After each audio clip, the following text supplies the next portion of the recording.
Saluer le courage et l'engagement des personnels qui, depuis le début de l'épidémie, sont allés travailler avec la peur au ventre, parfois. Trop longtemps, en effet, ils ont manqué des moyens de protection. Alors que ces professionnels sont depuis plusieurs années confrontés à des difficultés structurelles dues au manque de moyens financiers et humains, ils ont su trouver les ressources pour faire face de manière admirable à cette crise. J'espère sincèrement, Monsieur le Ministre, que lorsque viendra le jour d'après, on ne s'empressera pas de les oublier. Vous avez annoncé ce lundi 6 avril le lancement d'une vaste opération de dépistage dans ces établissements. C'est une mesure que je salue. Elle permettra de mieux gérer la situation. L'une des problématiques à traiter en priorité est celle de l'accompagnement des personnes en fin de vie.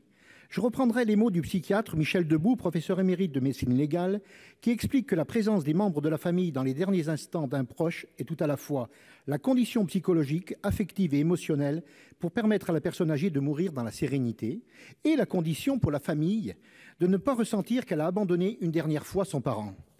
Il redoute ainsi que beaucoup de ces familles ne présentent, une fois la crise sanitaire passée, des états de deuil pathologiques qui viendront pour une période longue dégrader leur vie psychique et relationnelle.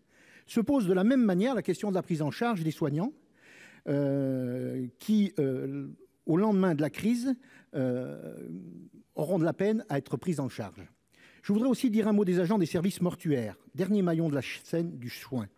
Ils doivent à ce titre pouvoir, comme tous les soignants, bénéficier de toutes les protections face au virus. Comme le souligne très justement le professeur Debout, notre humaine condition se construit, depuis la nuit des temps, sur le fait que nous soyons la seule espèce vivante qui enterre ses morts. Cette place donnée aux morts permet de les relier aux vivants et de construire avec eux la chaîne ininterrompue de l'humanité. Aussi, Monsieur le Ministre, je voulais savoir si vous envisagez de pouvoir rapidement rendre possible la présence d'au moins un membre de la famille aux côtés du mourant, en fournissant bien sûr les moyens de protection nécessaires face aux risques infectieux. Merci.